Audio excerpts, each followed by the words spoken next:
A 2K rating recap for November 14th, 2025. 9 games to go through. Let's start off with the New York Knicks. They move up to an 8-4 on the year, taking down the Miami Heat 140 to 132, scoring 140 points despite not having Jalen Brunson for this one.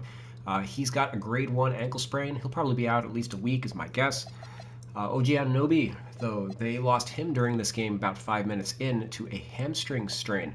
So the Knicks were without two of their top players, and they needed their bench to step up in a big way.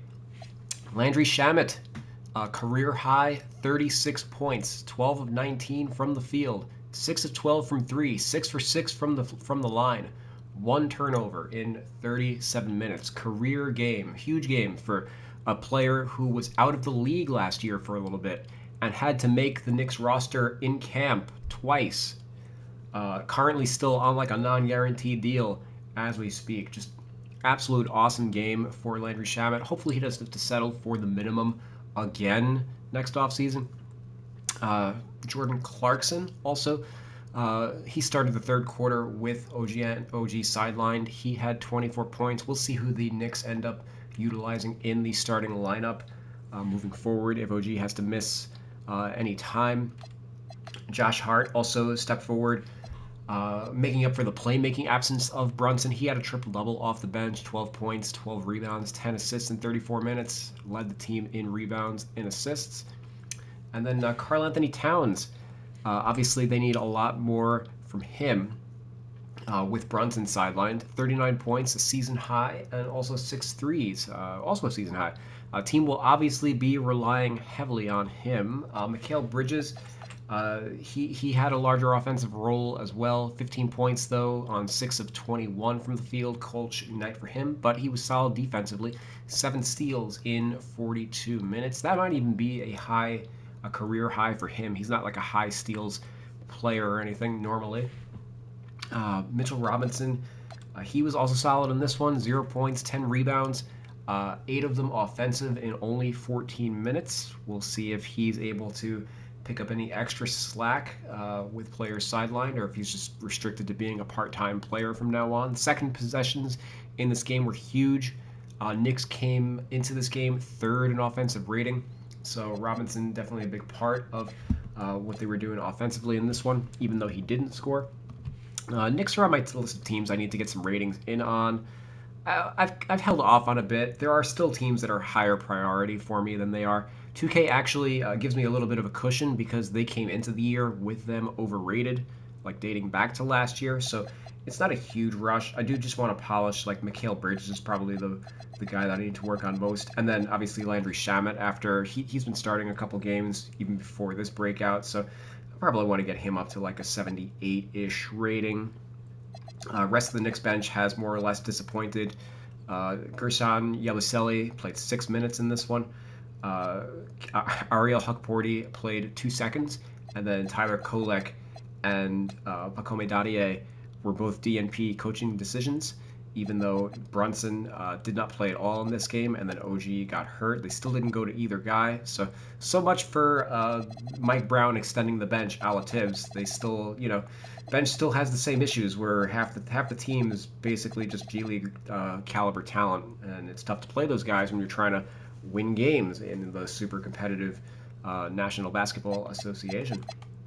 Let's go on over to the Heat. They dropped to 7-6. They've been playing well despite the absence of Bam Adebayo and Tyler Hero. Both those guys might be coming back soon, but Norm Powell's been doing everything he can to keep them afloat. 38 points, season high for him, 8 threes. He's shooting 47% from 3 this year.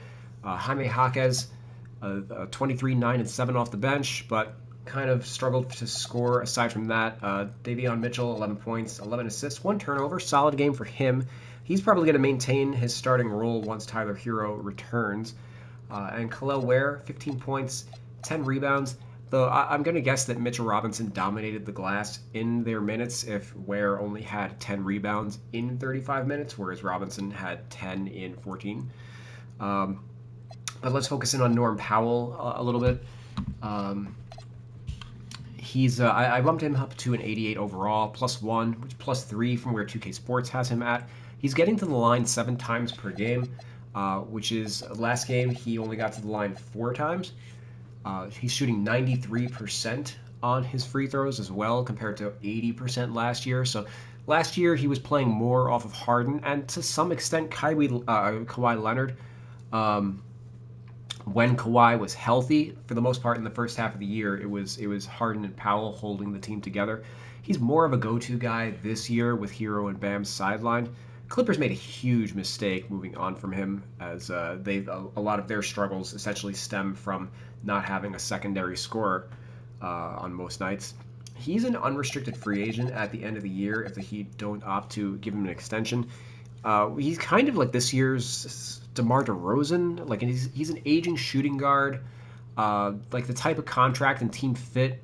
Those will be some interesting questions for who's willing to give him big money.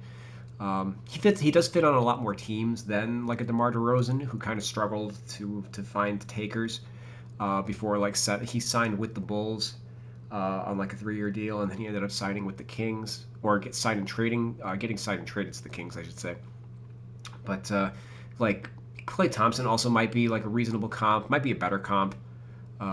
We've seen, and Klay Thompson I think makes like 18 million a year. That's probably what Powell's hoping to at least make as like his floor. He's probably better than Klay was at the time of that contract, even though Klay has like the Hall of Fame reputation. But we've seen a few of these guys like Beal and Klay, Bogdanovich, etc., like fall off hard, which is why teams like have been kind of cautious about giving late bloomers who are primarily offensive players an extension, because like once they fall off really hard, and the difference between being like a scorer and a 3D player is like very very thin. Let's head on over to the Magic. They moved up to 7-6 on the season. They they started the season 1-4, but they have won 6 out of their last 8 games. They beat the Nets in this one, 105-98. Paulo Banchero, he's out with a groin strain, probably out like a week or so. So Tristan da Silva, he got the start in his absence. He was big with 22 points, uh, 5 of 9 from 3, had 9 rebounds. Some extra shooting in the starting. I got to get his 3-point rating up. Oh my God. For him to only be 1 point lower than Franz Wagner, 2K doesn't know what they're fucking doing. But some extra shooting in the starting lineup, essentially, with TDS instead of Banchero. So they did pretty well in this one. Franz also added 25. Desmond Bane, 19. Jalen Suggs, 14 points in a season high 28 minutes. Magic bouncing back from their slow start. Looks like they're going to be maybe not the Eastern Conference juggernaut that we maybe thought that some people thought that they would be, but like a 4th, 5th seed caliber team. We'll see how the conference shakes out over the rest of the year. Going over to the Nets, they dropped to 1-11. Kind of a tough loss for the Nets, as they had a 4-point lead against a quality opponent with 2 minutes 37 seconds left in the fourth, but they never scored again, allowing 11 straight points to the Magic. Michael Porter Jr. led the way with 24 points, 11 rebounds, and 7 assists. All of those were team highs. Detroit, they kept it going, 11-2. Won their 9th straight, 114-105 over the 76ers, and the B team did it once again. Javonte Green led the way with, I have to scroll all the way down to find him. I got to work on the Pistons ratings big time. 21 points, 9 rebounds. Dennis Jenkins, impressive again. I did update his rating in the previous video. 19 points, 8 assists, 5 of 8 from 3. Very nice. And then B-Ball Paul against his former team. I desperately need to boost his rating. 10 points, 8 rebounds, 3 assists, 2 steals, 3 blocks in 25 minutes. Isaiah Stewart made his return but came off the bench with 14 points. Pistons are my highest priority for like a full team edit. I'm going to try to knock that out over my weekend, which is Monday, Tuesday. Going over to those 76ers, they dropped to 7-5. They started out the year 4-0, but since then they've gone 3-5, cooling off a little bit. Second straight game out for Joel Embiid with knee soreness. So Andre Drummond got the start again, 12 points, 11 rebounds in 36 minutes. Kelly Oubre ended up leaving this game due to injury. 15 minutes for him. He hyperextended his knee. A mild extension of a knee is usually like a 2 to 4 week recovery time, so he'll probably be out for the rest of the month. Justin Edwards, big opportunity for him as he stepped up. He had a big game in the last one, and then followed that up with 13 points on 3 of 6 from 3. So keep an eye on him as Paul George is still sidelined. They desperately need him to come back, I guess, with if Oubre is going to miss a little bit of time. But Edwards stepping up when they need him most. And the Sixers' offensive struggles have kind of coincided also with VJ Edgecombe falling back down to earth with his shooting. He did have 18 points on 6 of 15 from the field in this one. Tyrese Maxey also has cooled off a little bit, 31 points, 3 assists for him, but did that on 13 of 31 from the field, 2 of 11 from 3. Obviously, the Detroit Pistons are a pretty good defensive team as well. Worth noting, Dominic Barlow, he returned after missing 2 weeks with an elbow laceration. He scored 10 points, had 8 rebounds, played 29 minutes. Trendon Watford only played 14 minutes in this one, so maybe Barlow will get his starting job back. And yeah, I think that's pretty much it on the notebook. For what it's worth, I have Jared McCain sidelined. Pretty much anytime a guy gets sent down to the G League, I will demote him just so he doesn't show up in the team's rotation. I think McCain will eventually get back to, where he was, but he just needs to get, some reps. And it's tough to do that when Maxey's playing like 40 minutes a game. Let's jump on over to the Houston Rockets. They moved to 8-3 on the season, 140 to 116 over the Portland Trailblazers. Pretty convincing victory. Alperen Sengun, 25, 10, and 9. One assist short of a triple double. 9 of 13 from the field, 4 of 6 from 3. 3 steals and 3 blocks. Imagine if Domantas Sabonis could make a defensive play or hit a 3. That's essentially what you've got in Sengun. KD, 30 points, 12 of 19 from the field. He's been solid all year. And Reed Shepherd, he's really come on of late. 13 points, had 4 steals off the bench as well. Tyree Eason left this game with a hip contusion, so he might miss a little bit of time. But the Rockets are now 8-1 since starting off the year with losses to OKC and Detroit. Their other loss coming against the Spurs. They have the 4th best record in the NBA behind those two teams and the Denver Nuggets. Let's jump on over to the Milwaukee Bucks. They got a win in overtime against the Charlotte Hornets, 147 to 134. Bucks won overtime 16-3. It's not often that you'll see a team win in overtime by 13 points. They move up to 8-5 on the year. Giannis returned from 1-game absence, had 25 points, 7 rebounds, and then 18 assists. His second highest assist game in his career. He had 20 last year, which is career high. Worth noting, 12 to 18 from the field, but an uncharacteristic 1 of 3 from the free throw line. Did not get to the line at all in this one. Kyle Kuzma, though, the big story for this one was he joined the start. He stayed with the starting lineup, I should say. He started while Giannis was sidelined, but the Bucks made a lineup change. They started Kuzma over Gary Trent in this one, and Kuzma responded well. 29 points, 10 rebounds, 5 assists, 4 steals, 11 to 17 from the field, 39 minutes. So him and Giannis combined for 23 of 35 from the field. That's 60-something%. Pretty disgusting. Gary Trent, the front line of Trent and Green was always kind of a little small. He hit the bench, had 8 points in 21 minutes. He was the backup for AJ Green in this one. Ryan Rollins added what's now his customary 20 points on 8 of 12 shooting. Miles Turner added 18 points on 6 of 8 from 3, so he's come on a little bit of late.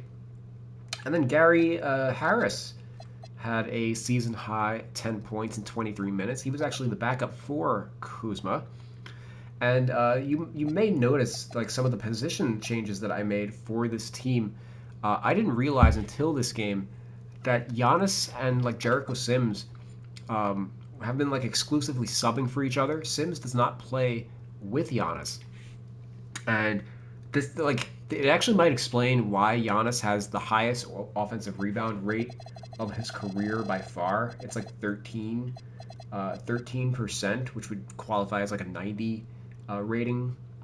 Typically, he's in like the 6 to 7% range, so he's like doubled his offensive rebound rate, which mostly means he's just playing like closer proximity to the basket than he has in past years. Um, and I made these position changes. So like Turner and Portis are essentially subbing for each other. Some of these position changes are essentially brought on by like the lineup change. Like before, Kuzma was backing up Giannis. But if they're going to be getting Jericho Sims out there, I think it makes sense to have just Giannis at the 5, Turner and Portis at the 4. And like traditionally, I've usually had Portis at the 4 and like no secondary position. I already count the minutes that he plays with Giannis as like Giannis at the 5. So it's really the main difference was Turner.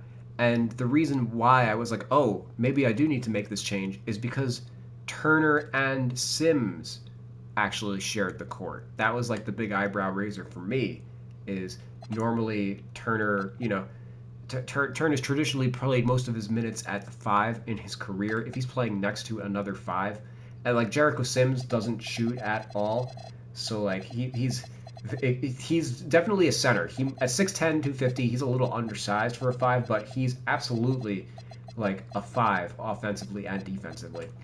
So I think there is some merit to just changing his position. He's not the only player that's like a hybrid like 4-5 stretching the floor and like playing the rim protecting role on the defensive end. Obviously, Evan Mobley stands out as a player similar. But I switched Kuzma. I switched Gary Harris to the 3. Taurean Prince is going to be out a while with he had neck surgery on a disc in his neck. So it seems like Gary Harris is going to fill his void in the rotation.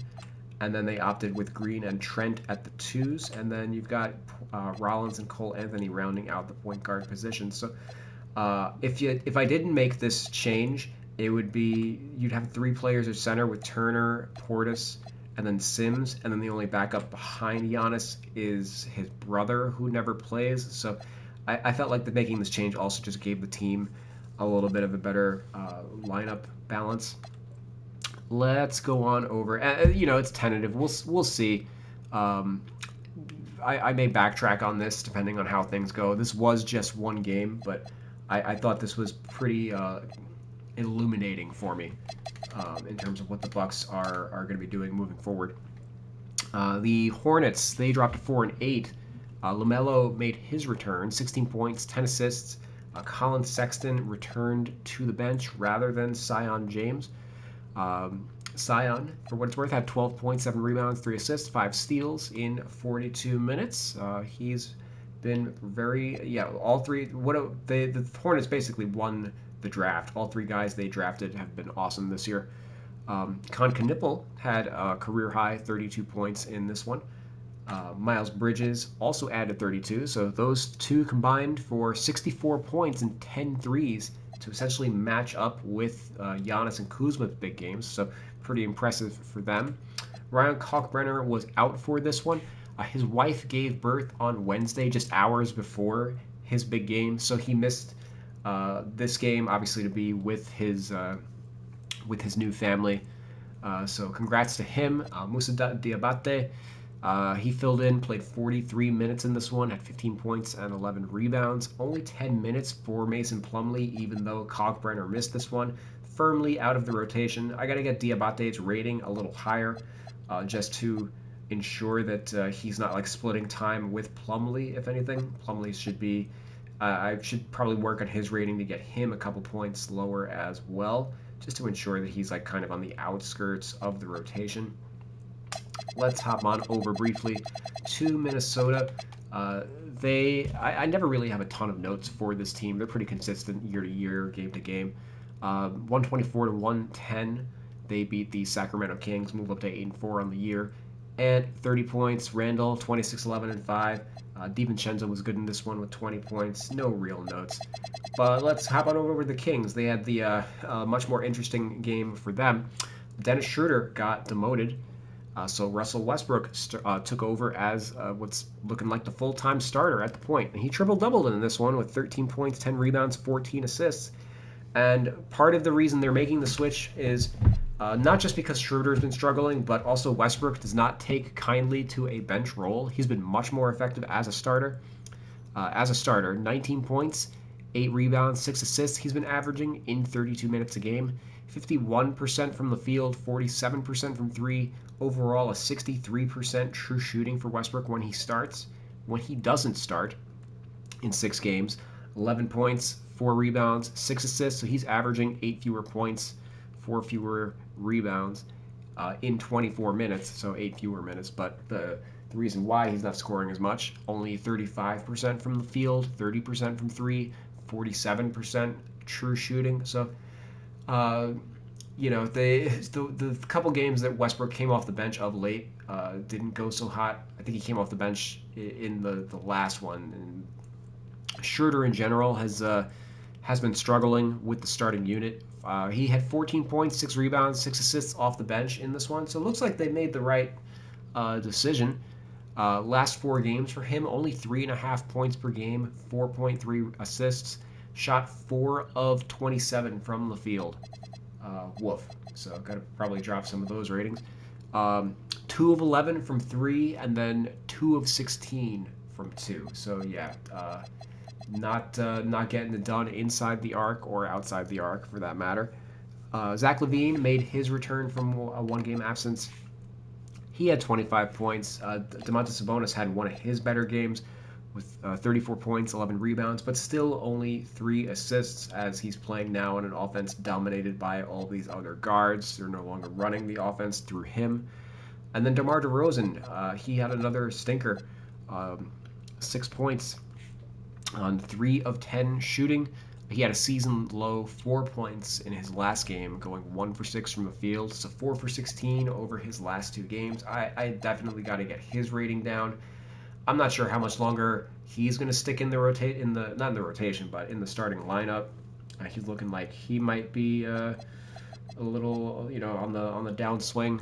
Father Time finally catching up a little bit. Probably would be out of the starting lineup if like Keegan Murray were healthy, but then again, who knows? Because like the Kings are just so shorthanded. Like they basically still have to play him because they don't have anybody else who's like wing sized. Malik Monk also made a return in this one from, I believe it was a personal absence, but he was ineffective as well with 0 points on 0 for 4 shooting. He's been pretty up and down this year as well. Essentially, they're playing Schroeder on the bench, Malik Monk on the bench, and then like Keon Ellis is one of these guys is the small forward. The Kings are just way too small. They should have made a move during the offseason to alleviate some of the backcourt. So I mean, we have some good signs for the Kings, but also some bad ones with DeRozan and Malik Monk not particularly playing well of late. Let's hop on over to the Lakers. Not a ton of notes for them. They go up to 9-4 on the year, 118 and 104 over the Pelicans. Luka 24, 7 and 12 assists. Reeves 31 points, 7 assists, and DeAndre Ayton dominated the Pelicans front line. He had 20 points and 16 rebounds. He's been a lot better than last year, obviously being set up by Luka and Austin Reeves. We'll do that for you. But heading over to the Pelicans, they dropped to 2-10 on the year, still without Zion. Jordan Poole, he's out at least another week, recovering from a quad strain. Trey Murphy, the third, I got to get his rating up. 35 points again for him. No other real notes with this team. I desperately need to get his rating up. Part of it is he rates lower at shooting guard than he does at small forward. Jeremiah Fears, 19 points, a career high, 7 steals in this one. He's been one of the better rookies. I'd probably say that between him, Knipple, VJ, and I guess Flag, that's probably your all-rookie first team for the 5. It's looking like, let's hop on over to the Clippers, who beat those Dallas Mavericks. moving up to 4-8 on the year. This game was dreadful to watch. Let me tell you. The Even though it was the Clippers won in double overtime, 133 to 127. But I watched like the end of the fourth quarter and like the two overtimes, and like both teams were just like kicking the ball all over the court. Like there was not good offense being played. James Harden essentially carried it for the Clippers. Had 41 points, 14 rebounds, 11 assists in 51 minutes. He's the oldest player in history with a 40-point triple double. Obviously, take that with a grain of, it took him two overtime periods, 51 minutes, to make it happen. So that might be the reason why he's now the oldest player to do that.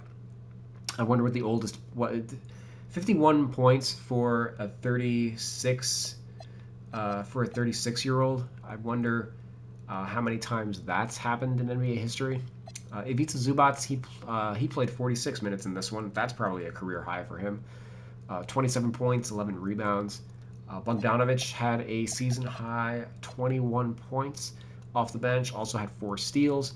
But I mean, watching the game, he was really laboring out there. He's like playing screen and roll with James Harden, like guard screen and roll, and like he can barely move. He's wearing like a brace on his knee.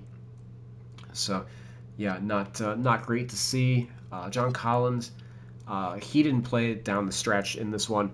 8 points, 3 rebounds, 24 minutes. He's not played well as a starter, so we'll see how long he holds on to his starting job. Kobe Sanders, for what it's worth, played. He was the backup point guard, played 14 minutes. Chris Paul is completely out of the rotation. I think his third or fourth DNP CD in a row. Going over to Dallas, they dropped 3-10 on the year. But some good news, Derek Lively made his return. He came off the bench, 4 points, 17 minutes. We'll see if that sticks. Obviously, they probably want to ease him back. But Daniel Gafford played better, 10 points, 8 rebounds, I believe, 28 minutes. Najee Marshall, he led the way with 28 points in 47 minutes. And then filling in for PJ Washington, who is sidelined at the moment. And then D'Angelo Russell, off the bench, had 28 points on 11 of 24 from the field, played 39 minutes. He was actually a plus 24 in this game, whereas Brandon Williams was a minus 27. So Russell essentially led the comeback down the stretch for the Dallas Mavericks in this one. That ended up coming up short in double overtime. So we'll see. Maybe he'll get back into the starting lineup. This was a good game to get him going. And then Klay Thompson also showing a little bit more life since hitting the bench. He had 13 points, was plus 16. So him and D'Angelo Russell, the two vets on the bench, were able to help bring the Mavericks back into this game. Of course, playing against another geriatric team in the Clippers might have helped in that regard. Cooper Flag, steady game, 16 points, 5 rebounds, but obviously took a little bit of a backseat offensively to Marshall and Russell. And then the game of the night, the Golden State Warriors against the San Antonio Spurs. Warriors take it 109 to 108. They move up to 8-6 on the year. Chef Curry, 49 points, 16 to 26 from the field, 9 of 17 from 3, 8 of 8 from the free throw line. He had 46 in the last game against Wemby. So, and these were the really awesome games to watch. Just like Joker, also Curry's already so ridiculous that it's like tough to even improve him, like rating and like badge wise. He's playing better than he did the last 2 years, currently averaging 29 points per game. Career low 3.7 assists per game, though he's essentially being used in like more DHOs than ever before. He's basically like a shooting guard rather than a point guard. And they're doing it down, guys like Przemski, Gary Payton II, they're playing this two-man game with the guards up top. Draymond's getting him for like these backdoors that obviously they've been making connections on for their entire career. So the one note that, I mean, Curry's already got a maxed out 3-point tendency, so it's like, what can you really do? Do we really need the like all tendencies and ratings to max out at 99 or 100 in some cases? Like, why not have some of them go above 100? In some cases, it might be necessary. It's not like, especially for tendencies, they're just like a number that's being added to like the the AI's like calculations and stuff. For some players, it like who break the game, like Joker or Curry, it might be necessary to be that extreme with like some of these. Um, but I digress. But 13.6 3-point attempts per 36 minutes for Steph Curry. That is a career high. He's basically taking one more three per game than he did last year. Jimmy Butler, 21 points to be the secondary source of scoring on the team. And then Will Richard got another start, 10 points for him. Jonathan Kuminga was out for this one due to knee soreness. And then hopping over to the Spurs, they dropped to 8-4 on the year, 0-2 against Golden State. 26 points for Victor Wembanyama, 12 rebounds, 4 assists, 3 blocks. So, pretty steady average game for him. De'Aaron Fox had his best game of the year so far, 24 points, 10 assists, but 10 of 22 from the field, 0 for 0 from the free throw line, so he wasn't able to draw any fouls in this one. And then Steph Castle, 13 points, 6 assists, was solid, took a little bit more of a secondary offensive role in this one, whereas like he had been mostly the point guard in the first couple of games where Fox came back. So maybe I will end up switching their positions back if Fox continues averaging like more assists. It had been Castle in double-digit assists coming into ever since Fox came back, which is why I ended up swapping them. But it is possible that we swap these guys back to like Fox's at least natural position. Castle doesn't really shoot it well enough for me to really consider him a two guard, but it really just depends on how these guys are subbing. Anyway, one of the highlights of the day was, this didn't even count as like an actual basketball play, but Draymond tried to get into Wemby's head on like an inbound. He was trying to physically bully him and all this, and then Wemby like immediately on the inbound pass catches like a lob dunk over Draymond, and it didn't count essentially because Draymond was being so physical with him that like he basically committed a foul as the ball's being inbounded, so it wasn't a shooting foul, but in like real like the coolness factor of it was just like off the charts. Like I highly recommend checking out that play. I'll try to link it in the description. But yeah, that was the NBA on November 14th. Thanks guys for watching. I gotta hit bed. It's 7 a.m. I got work tomorrow still. But it's always nice to kind of recap the NBA every night, see what's going on, and let you guys know what I've been seeing. I'll see you guys tomorrow. Peace out.